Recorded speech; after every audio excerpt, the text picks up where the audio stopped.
Que el Señor le bendiga. Buenas noches. Que el Señor le bendiga. Vamos a comenzar ya el culto de oración. Son las 7 en punto. Vamos a dedicarle este tiempo de oración y de estudio de su palabra a nuestro Dios. Y creo que veo una chica aquí al lado del hijo de nuestra hermana, que creo que es la primera vez que viene, ¿verdad? Sí. ¿No puedes decir tu nombre? Diga Lucero, que le diga el nombre. Lucero, bienvenida. El Señor te bendiga. Bien, vamos a empezar el culto, vamos a orar, así que yo les invito a que cierren sus ojos, inclinen su rostro y que oremos al Señor. Señor y Padre Celestial, te damos las gracias, bendito Padre, por esta oportunidad que nos regalas de poder estar aquí, Señor, para adorarte, Señor, en espíritu y de verdad, para poder, Señor, clamar a ti, para poder, Señor, poner todas nuestras necesidades, angustias y ansiedades en tu nombre, Señor, en tus manos. Porque, Padre Celestial, ¿a dónde iremos si no es a tus patios, Señor, a tus pies, a clamar y a pedir, Señor, porque somos muy necesitados de ti, Señor? Primeramente, Señor, en lo espiritual necesitamos la salvación, Señor, la vida eterna. Y es posible, Señor, que aquí pueda encontrarse alguien, Señor, que de pronto no te ha conocido.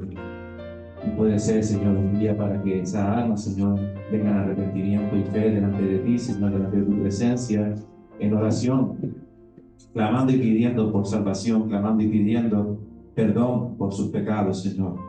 Queremos, Señor, aprovechar la oportunidad para orar por eso, Señor, para que tú, Señor, seas salvando su alma, Señor, porque tú eres el único, Señor, que puedes dar salvación y vida eterna, porque tú eres el camino, la verdad y la vida, y solamente a través de Cristo, nuestro Señor, es que tenemos acceso al Padre, al cielo, a la vida eterna, a una eternidad de plenitud, a las riquezas del cielo, a una eternidad con Cristo. Y Padre amado, también, Señor, queremos poner delante de tu presencia todas nuestras necesidades, todas, Señor, nuestras actividades, porque, Señor, si tú no vienes con nosotros, Señor, en vano edificamos la casa, Señor. Si tú no eres el constructor de ella, si tú no eres el guía, si tú no eres, Señor, el maestro, Señor, que dirige nuestras pisadas y nuestras acciones, en vano sería, Señor, todo nuestro hacer, Padre amado celestial. Padre amado, queremos empezar dándote las gracias, Señor, por lo bueno y por lo maravilloso que tú eres, Señor, porque aún en medio de este mundo lleno de caos, de tinieblas, lleno de guerra, lleno de injusticia, lleno de tantas cosas malas, Señor, que el mismo ser humano ha provocado por medio del pecado que habita en nuestros corazones, Señor, aún así, Señor, tú no nos abandonas, Padre Celestial, y preparas, Señor, y nos tienes preparado, Señor, una salida, una puerta abierta, Cristo, nuestro Señor y Salvador. A Él nos acogemos, Señor, y a Él es el único que podemos venir, Señor, esperanzados, Señor, no solamente de una eternidad con Él, sino también de que nos ayude, Señor, en todos nuestros problemas, en todas nuestras circunstancias, Señor. Por eso, Señor, te damos gracias en esta noche, Señor. Queremos empezar, Señor, y queremos, Señor, dejar todo en tus manos para que tú sigas siendo el centro, Señor, el alfa y la omega, Señor, de todas nuestras reuniones, dirigiendo, Señor, este culto, Señor, y dirigiéndonos a nosotros, Señor, a través de la alabanza, a través de la oración, a través de tu palabra, Padre Celestial. Gracias te damos por todo, Señor. Cuídanos y protégenos en todo el tiempo que vamos a estar aquí, en el nombre de Cristo Jesús. Amén. Amén.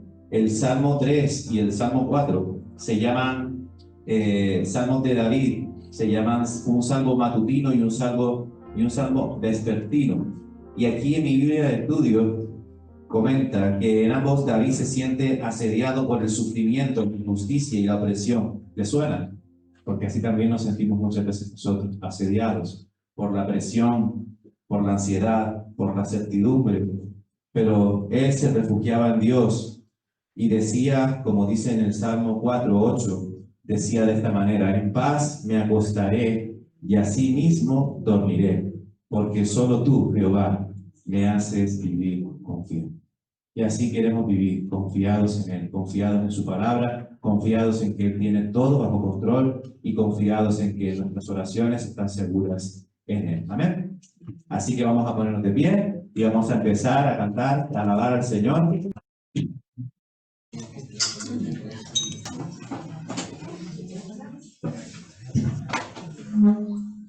Dice la palabra de Dios que cuando 2 o 3 se reúnen en su nombre, Él habita en medio de su pueblo. El Señor está en medio de nosotros. El Señor está en medio de ti porque Él es poderoso. Amén.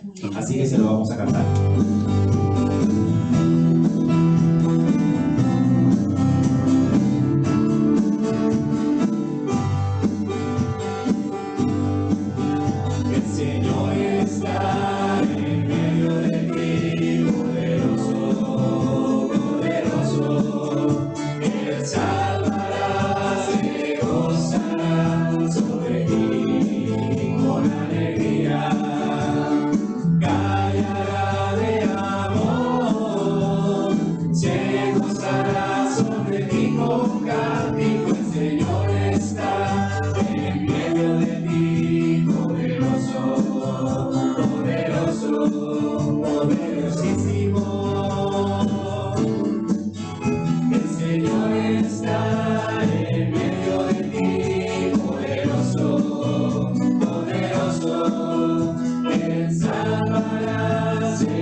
Todopoderoso, por eso decimos poderosísimo, porque decir poderoso solamente parece corto, ¿verdad? Parece pequeño, pero Dios es todopoderoso.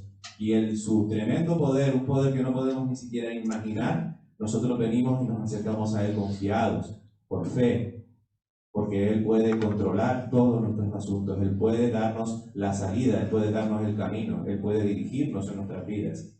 Si decidiéramos negar nuestra fe, estaríamos convencidos de que no tendríamos ningún tipo de esperanza en nuestra vida. Pero como queremos tener fe en Él, nos acercamos delante del trono de la gracia para decirle: Señor, quiero estar cerca de ti. Vamos a cantar su Señor.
Convencido estoy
poner la palabra, de meditar en ella, y vamos a pedirle al Señor que Él sea ayudándonos a andar en la ley del Señor, porque dice el Salmo 119, versículo 1, bienaventurados los perfectos de camino, los que andan en la ley de Jehová, bienaventurados los que guardan su testimonio y con todo el corazón lo buscan. Y eso es lo que queremos, buscarle, y lo que queremos es escuchar su palabra, pero lo más importante es ponerla en práctica en nuestras vidas. Así que vamos a pedirle a Él, al Señor, que Él sea abriendo nuestros corazones, abriendo nuestras mentes, abriéndonos los oídos del corazón para que podamos no solamente escuchar, sino que podamos atesorar en nuestra vida todo lo que vamos a escuchar y aprender en esta tarde. Así que yo les invito, inclinen sus rostros, cierren sus ojos y en reverencia pidámosle al Señor que Él tome el control por medio de su palabra.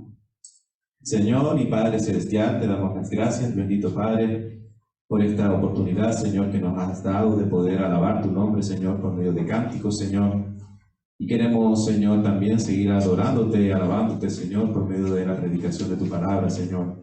Te agradecemos la palabra que para hoy nos tienes preparada, Señor, y te agradecemos por nuestro hermano Ricardo, nuestro pastor, Señor, quien la ha preparado, Señor, con tu ayuda, con tu poder, Señor. Ayúdalo a él, Señor, a hablar con rectitud, Señor, para hablar también claramente, Señor, tu palabra. Ayúdalo en todo, Señor, dale tu palabra para que él pueda expresarse, Señor, con claridad. Y no solamente eso, Señor, sino ayúdanos a nosotros, Padre Celestial, a quebrantar nuestros corazones ante tu palabra, Señor. Ayúdanos a transformar, Señor, nuestras vidas. Ayúdanos, Señor, a poder caminar rectamente, como dice el Salmo 119, guardando tus mandamientos, Señor. Pero agradecemos todo, Señor, y quedamos en tus manos, en el nombre de Cristo Jesús. Muy buenas noches, mis hermanos.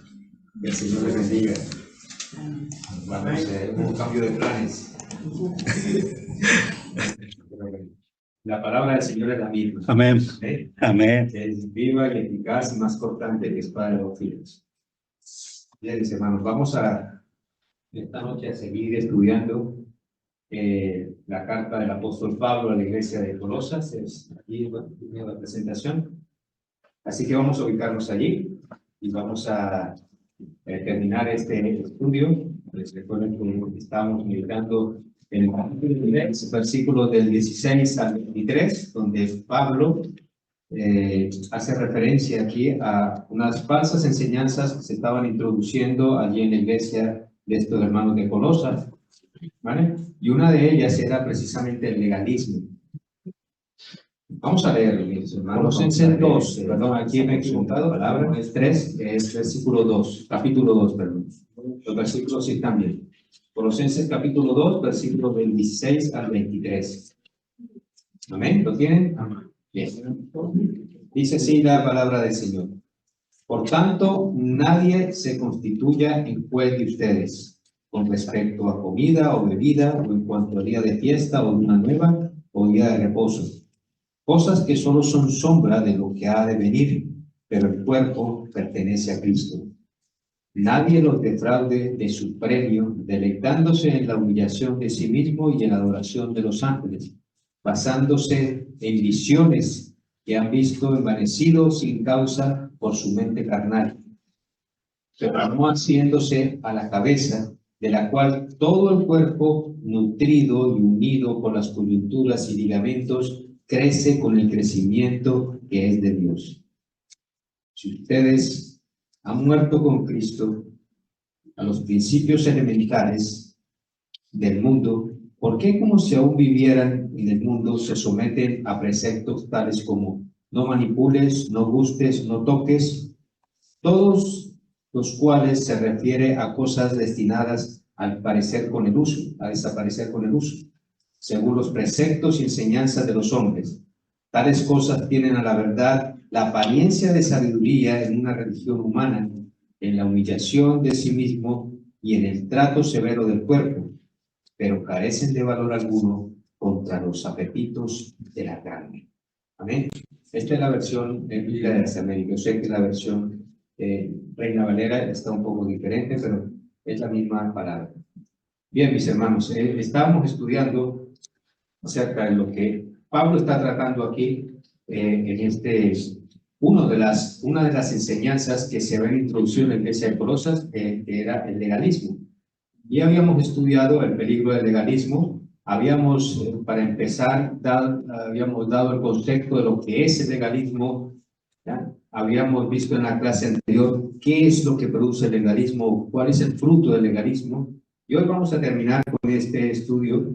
Estos son los frutos del legalismo, lo que produce el legalismo: orgullo, un cristianismo sin gozo y divisiones en la iglesia. Y hoy vamos a ver, pues, la última parte, el tercer punto, que es cómo luchar contra el legalismo. Vamos a tener una meditación corta en esta tarde. ¿Cómo luchar contra el legalismo?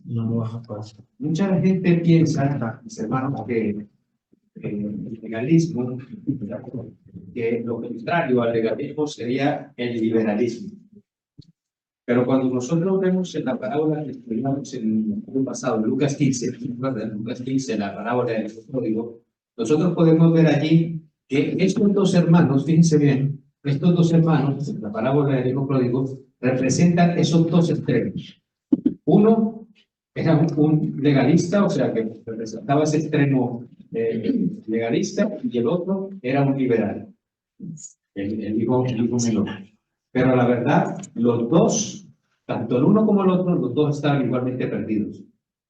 Tanto el hermano menor como el hermano mayor. Entonces, el liberal y el legalista estaban igualmente perdidos.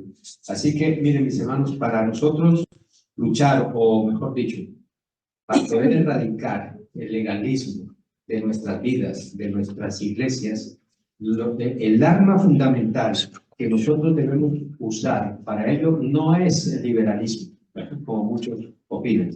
La única arma contra el legalismo es el mismo evangelio de la gracia de Dios. Ese es el arma que nosotros podemos usar. El evangelio de la gracia de Dios. Y eso es lo que el Pablo plantea aquí, ¿verdad? Más atrás en los versículos 10, cuando Pablo precisamente le dice a estos hermanos de Colosas, les dice, miren, en Cristo está toda la deidad de Dios. En Cristo habita corporalmente toda la deidad, o sea, Él es Dios. Y por tanto, dice en el versículo 10, ustedes están completos en Él. No necesitan nada más. No necesitan nada más. No necesitan estas herejías, no necesitan estas enseñanzas, no necesitan nada más para poder tener una vida espiritual plena. Solamente necesitan a Cristo, porque en Él están completos. Dice Pablo en Colosenses 2:10. Así que dice Pablo, no se dejen engañar, dice Pablo, está aquí en estos versículos del 16 al 23. En otras palabras, Pablo le está diciendo, no se dejen engañar por todas estas comentarios que se están haciendo de fiestas, de reglas dietéticas que se hacían antes en el Antiguo Testamento. No se dejen cautivar por todo eso, porque el evangelio de la gracia de Dios es la respuesta a todo ese legalismo que se estaba metiendo, que se estaba introduciendo allí en la iglesia de Colosas. El evangelio de la gracia de Dios. Así que, mis hermanos, iglesia, si nosotros queremos, escúchenme bien, que los pecadores sean salvos, si nosotros queremos que vengan muchos al arrepentimiento, que vengan muchas personas a Cristo, si queremos a la misma vez que como creyentes nosotros podamos avanzar, que podamos crecer en fe, si queremos que como creyentes en Cristo, hijos de Dios, podamos nosotros crecer también en santidad, debemos seguir proclamando el evangelio de la gracia de Dios. Porque eso es la única arma, repito, que nosotros necesitamos contra todas estas falsas enseñanzas, contra todo este legalismo que se estaba viviendo allí en la iglesia de Colosas. El evangelio de la gracia de Dios en Cristo. Y eso es lo que Pablo está haciendo aquí, cuando leemos estos versículos del 16 al 23. Vamos a leer Colosenses 2. Fíjense ahí los versículos 18 al 19. Alguien que me lea estos versículos. Colosenses 2, del 18 al 19. Carlos vive de vuestro premio, afectando humildad, y culto a los ángeles, metiéndose en lo que no ha visto, vanamente, hinchado por su propia mente carnal, y no haciéndose de la cabeza en virtud de que en todo el cuerpo, nutriéndose y uniéndose por las constituciones y ligamentos, crece por el crecimiento que da Dios. Amén. Fíjense ustedes, mis hermanos, lo que Pablo les está diciendo aquí a los hermanos de Colosas, el crecimiento no lo va a producir seguir unas reglas, el crecimiento espiritual en nosotros como creyentes no lo va a producir el seguir unas normas, no lo va a producir eso, sino que el crecimiento, dice el apóstol Pablo, lo produce Cristo en la iglesia. ¿Ven? Es nuestro Señor Jesucristo que produce ese crecimiento. Alguien que me lea Romanos 6, capítulo 6, versículo 1. Ora bem, deveríamos seguir pecando para que Deus nos mostre mais e mais sua graça maravilhosa? Bien, voy a leer una versión Biblia de las Américas. Dice, Romanos 6, 1. ¿Qué diremos entonces? Dice Pablo. ¿Continuaremos en pecado para que la gracia abunde? Dice Pablo. ¿Continuaremos en pecado para que la gracia abunde? Porque mire, eso era precisamente lo que muchos concluían, o lo que muchos estaban pensando en ese tiempo cuando escuchaban a la predicación del apóstol Pablo, cuando lo escuchaban predicar a este gran apóstol. ¿Por qué? Porque la predicación de Pablo exaltaba la gracia. Porque la predicación de Pablo amaba la gracia. Porque la predicación de Pablo odiaba el legalismo, y es por eso que él habla tanto de la gracia, porque él quiere que a través de este legalismo que se ha introducido en la iglesia, él quiere que ellos sepan que la única arma y lo único que necesitan para sacar y erradicar ese legalismo de sus vidas es precisamente la gracia de Dios que se encuentra en el Evangelio de Cristo. Gálatas 5:13. Alguien que me pueda leer Gálatas 5:13. Lo que Pablo dice aquí a los Gálatas. No usen esa libertad como pretexto para la carne. No usen esa libertad que por gracia Dios nos ha dado para nosotros continuar pecando. Esa gracia que hablaba Pablo también en Romanos 6:1. Y miren, mis hermanos, si queremos avanzar, escúcheme bien, en nuestra vida cristiana, como creyentes, como hijos de Dios, pidámosle siempre a Dios que nos ayude a tener un mejor entendimiento del Evangelio. Porque yo sé que muchos, ¿verdad? Muchos iglesias, muchos cristianos no tienen un entendimiento, un buen entendimiento de lo que es el Evangelio de nuestro Señor Jesucristo, el Evangelio de la gracia. Porque solo de esa manera, mis hermanos, nosotros vamos a poder entender los recursos que nosotros tenemos en Cristo para que nosotros podamos ser santos. Solo de esa manera. Y no usar esa libertad que nos ha dado la gracia de Cristo para que nosotros podamos seguir pecando, ¿no? Eso no es lo que el apóstol está diciendo. Entonces, ¿qué podemos hacer para crecer en nuestras vidas cristianas? ¿Cómo podemos nosotros a la misma vez seguir avanzando? Mire, a pesar de las tentaciones, de las pruebas, de los problemas que tenemos que enfrentar cada día en este mundo que vivimos. ¿Cómo podemos nosotros crecer? Bien, pues eso es lo que Pablo pasa ahora a considerar en el capítulo 3. Ahora sí vamos al capítulo 3. Vamos a abordar un poco, no mucho en esta noche, sino un poco de este capítulo 3. Y vamos a leer desde los versículos 3 del 1, capítulo 3, versículos del 1 al 4.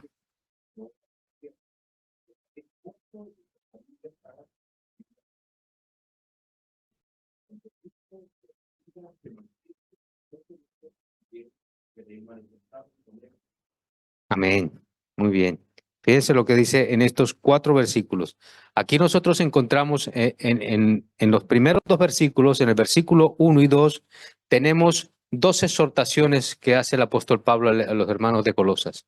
Y los versículos 3 y 4, nosotros tenemos 3 motivaciones por la cual nosotros podemos seguir avanzando en nuestra vida cristiana.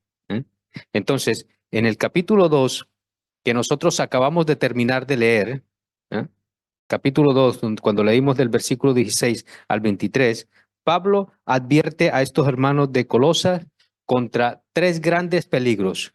Un peligro fue el que abordamos y estudiamos por 3 semanas más o menos, tres jueves, que es el legalismo.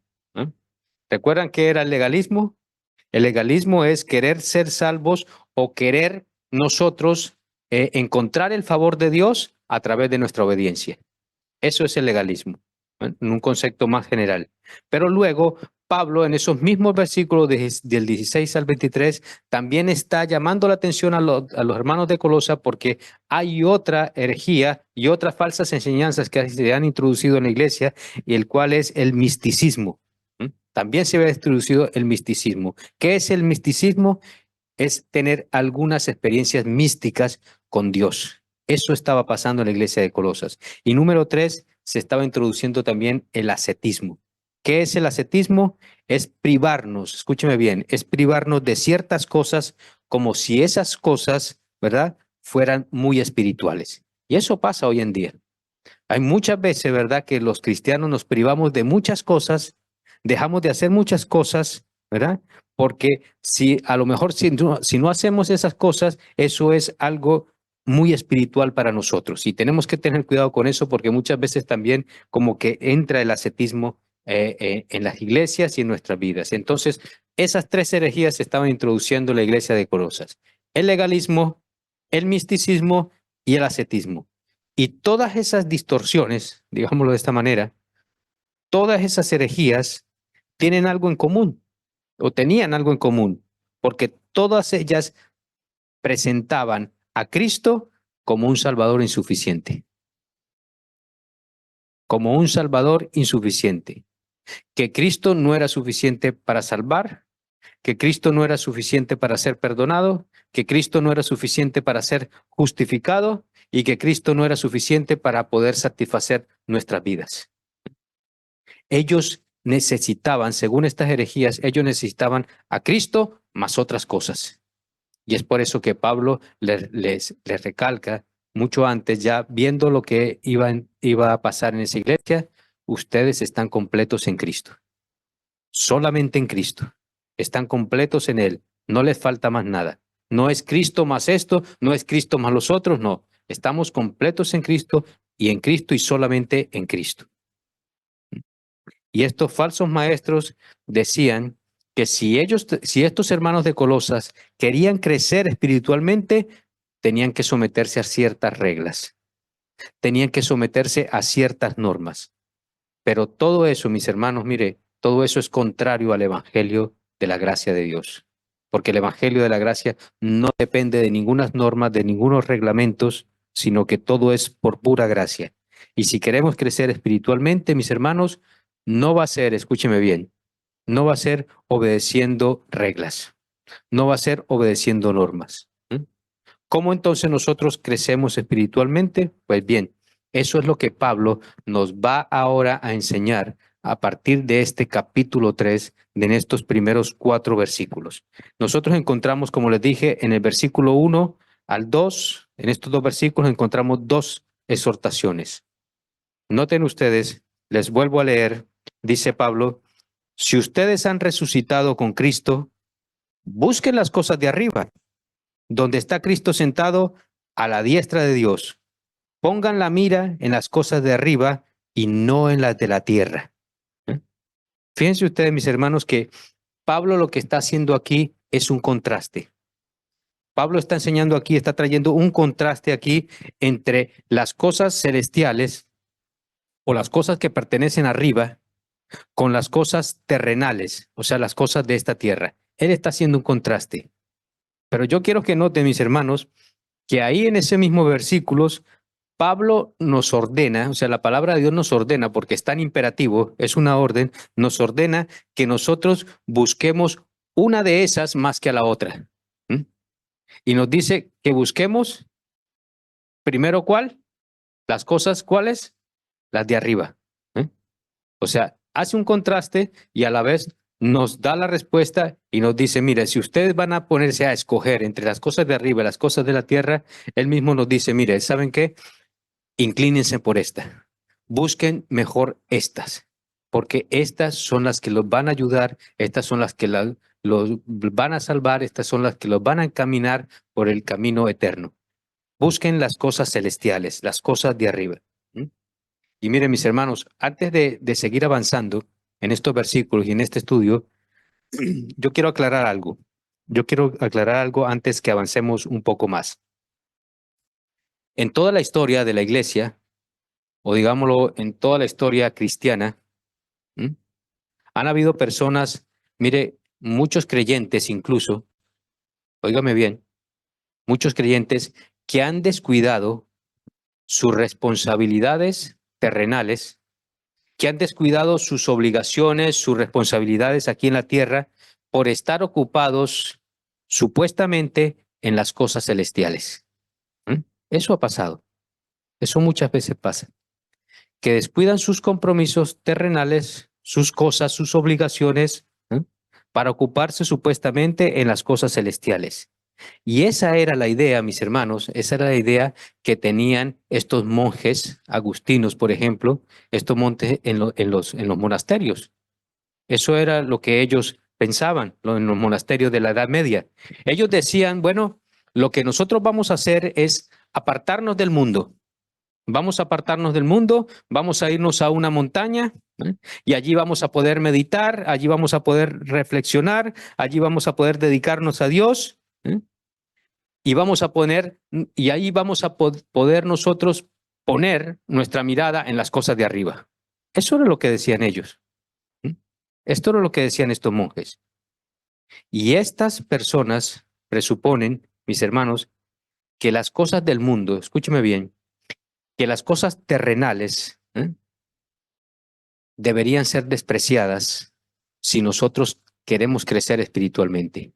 Eso era lo que ellos decían, que debemos dejar las cosas terrenales, que debemos dejar las cosas de esta tierra para que nosotros podamos crecer espiritualmente. Y miren, mis hermanos, no es de esto que Pablo está hablando aquí en este capítulo 3. Eso no es lo que Pablo está enseñando. No está enseñando esa doctrina de los monjes. Él no lo está enseñando así, sino que a eso no se refiere Pablo, sino que Pablo está diciendo que evitemos esa manera de pensar. Por eso Pablo escribió en los capítulos, en estos capítulos que leímos, el capítulo 2, del versículo 16 al 23, escribió todo lo contrario. Y cuando Pablo dice, pongan las cosas o pongan su mirada en las cosas de arriba, no en las de la tierra, mire, Pablo está incluyendo aquí estas herejías que se estaban introduciendo en la iglesia. Pablo estaba refiriéndose al ascetismo, al misticismo y al legalismo. Él les está diciendo, no pongan sus miradas en esas cosas que le están enseñando. Pongan su mirada en las cosas de arriba. Porque esas prácticas que para ellos parecían, entre comillas, parecían espirituales, Pablo dice que esas cosas no provienen de Dios. Y eso pasa muchas veces en la iglesia. Eso pasa muchas veces en nuestra vida cristiana. Creemos que muchas cosas que parecen espirituales, ¿verdad?, que tenemos que aprobarlas, que tenemos que guiarnos por ellas. Pero dice Pablo, esas cosas, muchas de esas cosas no provienen de Dios, sino que provienen de una mente carnal, dice Pablo aquí en este versículo, de una mente mundana. Así que Pablo no está hablando de eso. Pablo no está hablando, escúcheme bien, fíjese bien, Pablo no está hablando de que nosotros como cristianos debemos abandonar nuestras responsabilidades terrenales, de que nosotros debemos abandonar nuestras obligaciones terrenales, ¿no? Él no está hablando de eso.